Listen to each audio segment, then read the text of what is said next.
Welcome, fans of the Justice League universe. My name is Sam. This podcast analyzes the DC films from Warner Brothers Studios. Our analysis is written by myself with Alessandro Maniscalco, Rebecca Johnson, Sydney, and Nick Begovich. You can find us all on Twitter, and you can also follow the show at JLU Podcast. In this episode, we are going to break down Scene 3 of Justice League. In this episode, we are going to break down Scene 3 of Justice League, which is the World Without Superman music montage. We'll talk about the song selection, the worldwide dynamics that echo the scope that was established for Superman in Man of Steel and Batman v Superman, the personal dynamics involving Lois and Martha, and then we'll finish with some miscellaneous thoughts and observations.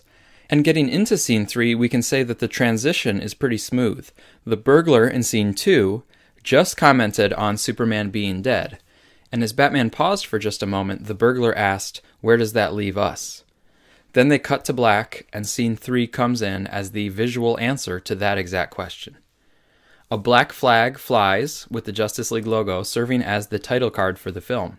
And then the music starts in. The song is Everybody Knows, written by Leonard Cohen and Sharon Robinson, performed here for the film by Sigrid. The song is a great choice with fitting lyrics and a mood that matches the somber feeling of the scene. The artists also align with the fact that this scene has a worldwide scope. Even though there are personal moments with Lois and Martha, there are also images from all around the globe, as we'll talk about later. And the artists involved with the music are also international. Leonard Cohen, of course, was a legendary folk artist from Canada, and Sigrid is Norwegian. And the lyrics work well for the movie, and in some sense also work on a meta level. The first line is "Everybody knows that the dice are loaded." And we see a portion of Superman's military funeral, which we also saw in BVS, and a little bit in Suicide Squad. The dice being loaded is like things are stacked against you or the game was rigged. And that idea kind of applies to Superman's struggle with the world and the fact that he didn't really get a fair shake with the public. Narratives were being twisted and perceptions manipulated by Lex Luthor. Everybody knows the good guys lost. Everybody knows the fight was fixed. This also refers to Superman and BVS, where Lex was fixing things and the good guys lost, in the sense that Superman died.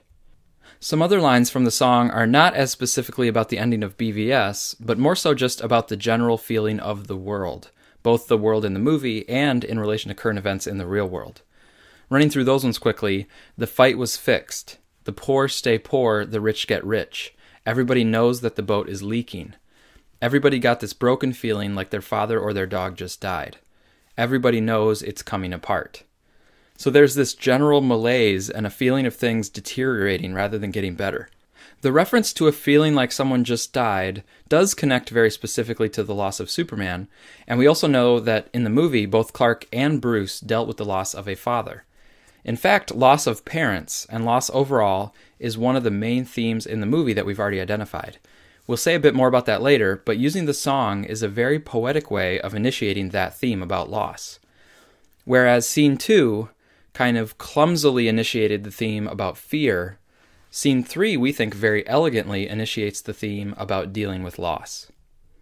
There's also a line, "Everybody knows that the captain lied," which, if we stretch for it, we can connect to Batman as the captain of the soon-to-be Justice League. But he lied to Alfred and even himself in BVS, and that self-delusion is part of what led us to this point. Another specific connection to a character is the line, "Everybody knows that you love me, baby," which connects to Lois, who features prominently in the scene and of course was the love of Superman. There's even a line about long stem roses, and also an emphasis on the flowers around Superman's monument in Heroes Park. The song is also very fitting in that it shifts to a more violent kind of tone and instrumentation right when the scene shifts to the anti-Muslim violence on the city streets. And "Everybody knows that the plague is coming" is a nice foreshadowing of the parademons and the unity later in the movie. So overall, kudos on the song selection and the performance and production by the musicians involved. Next, we want to comment on the worldwide perspective in this scene. The filmmakers made a clear effort to establish this as a worldwide phenomena.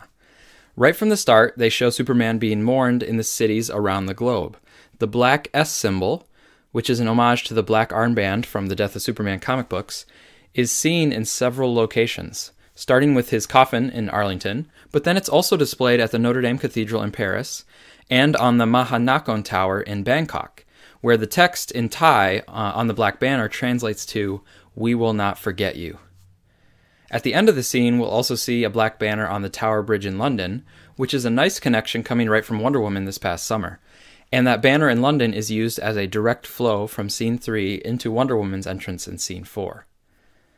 But there are a few things that this worldwide scope accomplishes.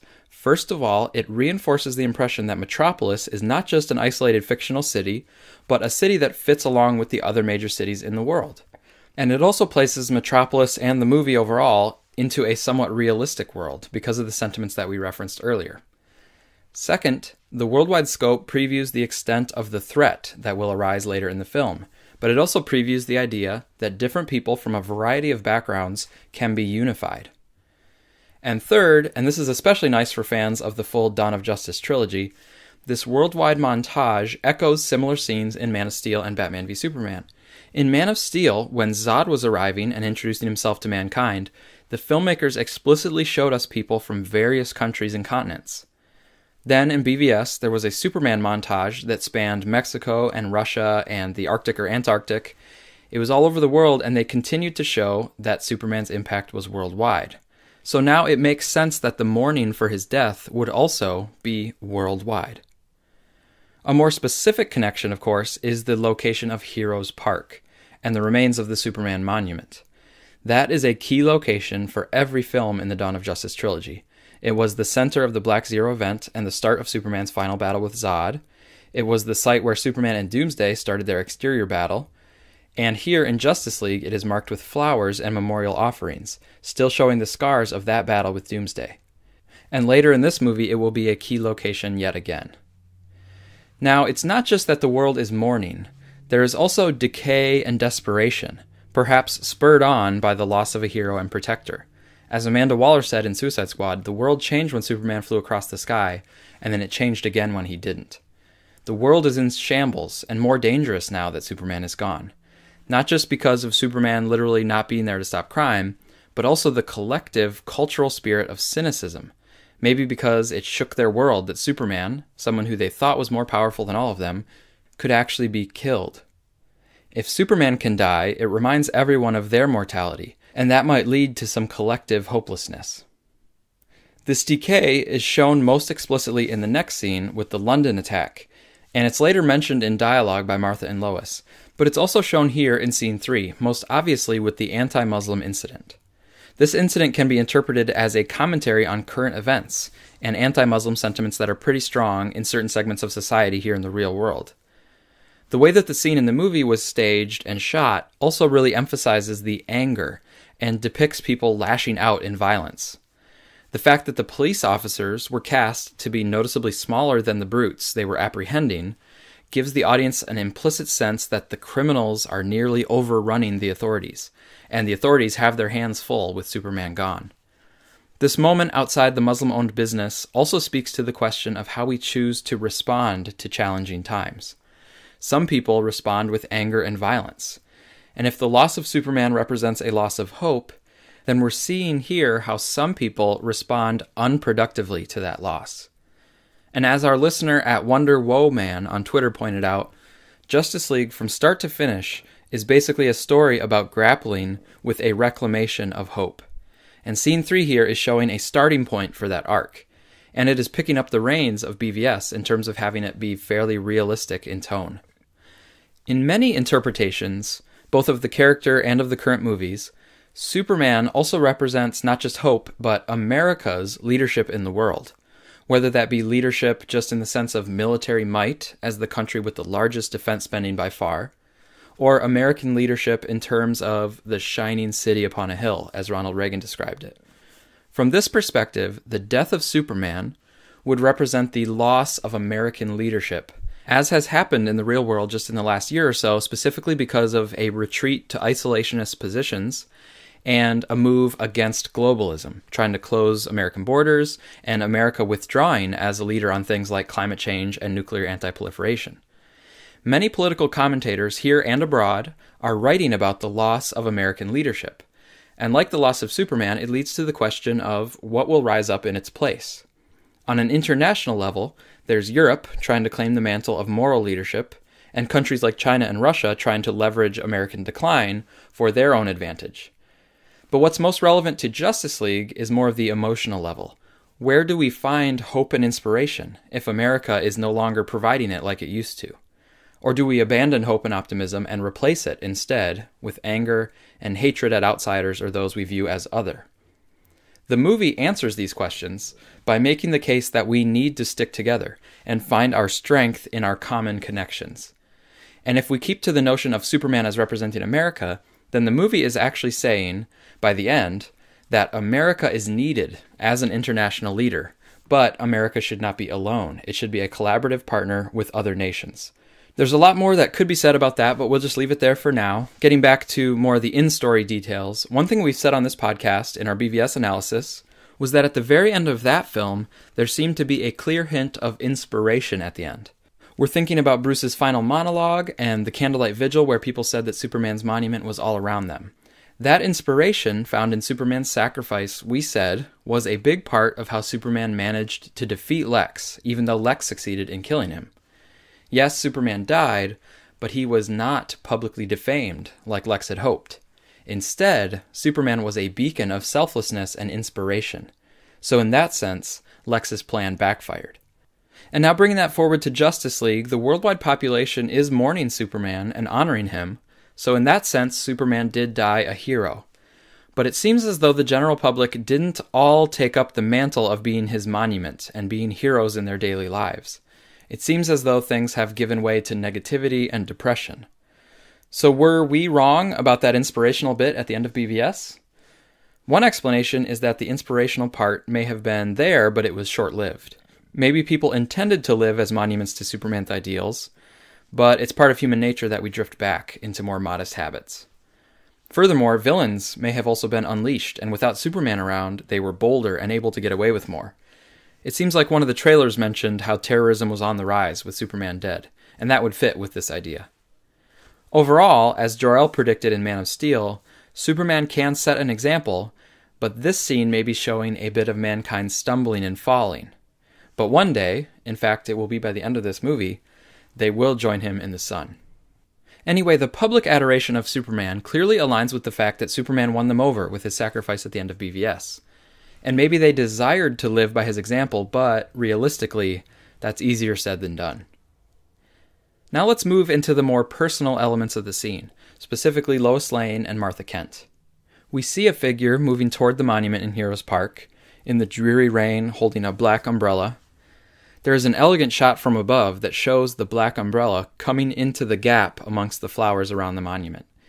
We also see an unnamed character laying flowers, and his jacket has the Superman S on the back. And then eventually we see that the earlier person with the black umbrella was indeed Lois Lane, Superman's fiancée and his world, with their love story having been profoundly developed over the first two films. She brings us to a very personal level of the theme of dealing with loss. Whereas some in the general public may deal with loss by showing anger or despair, Lois here is clearly showing sadness. Later on, we will also learn that the loss has affected her productivity and her sense of purpose. But for now, it's more about the raw emotions of missing Clark, at home and in general. Stopping for a moment to empathize with Lois, there are a few things going on here. Yes, this is a woman who has lost her romantic partner, so that is relatable in a general sense. But more acutely, she has also lost her fiancé before even getting to be with him as fiancés. It's the loss of a loved one and also the loss of the future that you had envisioned with that person.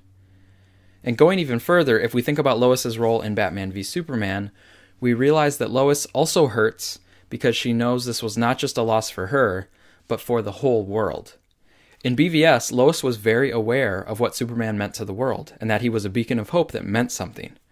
Her actions in BVS were to try and protect the reputation of Superman so that he could continue being a force for good. And she also tried to protect Clark from the slings and arrows of the public so that he would be able to continue. She was even willing to put her personal desires aside because she knew that the things he could do for the world were more important than just her. So she loved Clark, but she also cared about what Superman represented in the world and what his future potential could be as a hero for years to come. And now, despite her efforts in BVS, Superman is lost. She was unable to protect Clark and Superman both. and this scene beautifully captures both of those elements, showing Lois at the public monument, missing Superman, and also in the privacy of her bedroom, missing Clark. And the other main personal connection in the scene is Martha Kent. Of course, she represents the idea of a parent losing a child, which is emotionally powerful and known as one of the great tragedies in any parent's life. We also get some more specific layers from the scene and from our knowledge of the prior films. Losing Clark is especially painful for Martha because she never wanted to share her son with the world. She knew of the dangers of being Superman, and if she had her way, he would have just stayed close to her as her safe little boy. But she allowed him to have the choice, and he made the choice to sacrifice himself as Superman. We see that she's moving out of the Kent farm. This is yet another important location in the Dawn of Justice trilogy. It was the serene and stable location for a transient Clark in Man of Steel, and the sacredness of home was violated when Zod was looking for the Codex. Then in BVS, the Kent farm was the place where Superman went when he was dealing with the weight of the world and needed to hear some comforting words from his mother. But now, having lost both Jonathan and Clark, with the gravestone shot reminding us of their resting places, Martha is letting the house go. She either doesn't want to live there anymore, perhaps because of the painful memories or because there's no one left who would be coming back to visit, or it's possible that she can't live there anymore. Maybe she can't afford it. Either way, we see that it's foreclosed by the bank, and that's a loss for her too. She's lost her son and now her home. And she's basically letting it go, similar to how Bruce let Wayne Manor go, and then it deteriorated and deteriorated as we saw in BVS. Luckily, both homesteads will be reclaimed by the end of Justice League, representing the return of hope and purpose. So we see how hard the death is hitting Martha and Lois, and we see that it's affecting their life situation too, not just their emotional state. So that is something that will be followed up on in the movie. And like we said, this clearly establishes the theme of how we deal with loss. That question is something that can be traced in several different ways going forward. To close out this scene, though, we just want to point out a few other things we noticed. First of all, for those who are interested in mapping out the geography of this universe, we see from the Foreclosure sign that it's listed by Comanche Realty, and the town is Comanche, Kansas, not Smallville. As far as we can tell, there's no town called Comanche in Texas, but there is a Comanche County in south central Kansas, right on the Oklahoma border. There's also a moment in the scene where we see a newspaper vending machine, and there's a big headline, David Bowie, Superman, and Prince. Aliens called back to their home planets? This reminds me of similar jokes in the Men in Black movies about celebrities being aliens. And there, it was done for humor, but here, it's actually fairly realistic. If an actual alien like Superman were confirmed to exist, then there would be lots of speculation and stories about other people possibly being aliens. And people with special talents or quirks would be likely targets for conspiracy theories like this. So this sort of story is actually pretty plausible. We also noticed on the newspaper that other headlines read, Citywide Crisis, and Super Germ Could End Humanity. These headlines not only reinforce the feeling of general malaise and negativity, but they are also reminiscent of DC comic book stories. Any use of the word crisis stands out to DC fans because that word is often used to refer to universe-changing events. And there have been many stories in the comics about super germs or infections, including some stories even in recent years, perhaps inspired by the real-world concerns about antibiotic-resistant bacteria. The only other headline we saw was a partial phrase at the top that said, Waging War on the Human Race. We don't know what that was in full, but it's kind of a foreshadowing of Steppenwolf. The last little tidbit that we want to mention was the homeless man on the street whose sign reads, I tried. We took this to be an homage to Watchmen, with the film that was directed by Zack Snyder, and it has the famous End is Nigh homeless guy. So this is sort of saying, I tried to tell you the end of the world was coming, and now it's here. This may seem a bit premature to say that this is the end of the world, because the end of the world doesn't seem particularly imminent yet, but with Superman gone and the loss of hope, it may feel like it's headed that way without anyone who can stop it. Some fans of Snyder's have also said that this I tried could be like Snyder, saying that he tried to make his Justice League film, but it was overridden by the studio executives. That doesn't quite work out timing-wise, though, because this scene seems to have been filmed by Snyder as part of principal photography, so it was before the full WB takeover and reshoots. If you wanted to stretch for a meta-level meaning, however, you could try to say that it's maybe Snyder's comment to those who hated Batman v Superman. There, he tried to make something special and meaningful, and was pushed out by certain segments of the audience and by WB from following his vision fully. But anyway, that's some pretty loose speculation. Looking across the scene overall, it had some nice emotional weight, reinforced by the music and the smooth camera movements, plus the use of some slow motion. Thematically, this scene sets up the idea of dealing with loss. And in terms of scope, this is basically the only time that we see how the world has responded to Superman's death. The only other real presence of ordinary people in the film is the Russian or Ukrainian family. But they don't have a direct connection to Superman in the sense that they don't grieve for him or they don't call out to him. And it actually ends up being Flash who saves that family. So this is really our portrait of what the world is doing and how they are reacting. With regard to the trilogy, this scene is very well connected, in our opinion, to both the style and the substance of the prior films in the series. As Dio Robinson, one of our listeners, wrote on YouTube, quote, "The montage not only ties Man of Steel and BVS together, but even Suicide Squad. That film's entire premise was based on Superman's death, and there was a brief montage of his funeral and the people's reactions.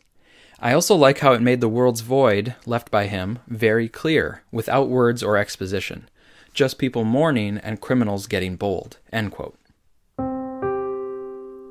That's our analysis of Scene 3. As we mentioned before, the final shot in London flows nicely into Scene 4. And this World Without Superman montage also forms a great bookend with Lois's final monologue at the end of the movie. Basically, this scene shows the sadness of a world that has lost hope, and Lois's monologue describes the return of that hope. And here we see the black S of mourning draped on skyscrapers. It will be replaced by the end with a shirt rip and Superman returning to the skies. Because of this parallelism, it might have been nice if this montage had actually been the opening scene of Justice League, but alas. Next up in the movie is Wonder Woman's entrance, and speaking of Wonder Woman, we are actually going to turn our attention back over to that film by Patty Jenkins. This will allow us to focus on Wonder Woman around award season, and it's actually already won a couple awards, and it's also nominated for a Producers Guild Award for Best Picture. And the producers, including Zack Snyder, have already been recognized by the American Film Institute. But for us, by spending the next few weeks on Wonder Woman, it will bring us that much closer to the digital release of Justice League for when we continue our Justice League analysis. But thank you for listening, and as always, we thank some other great DC podcasts, the Suicide Squad cast and Man of Steel Answers.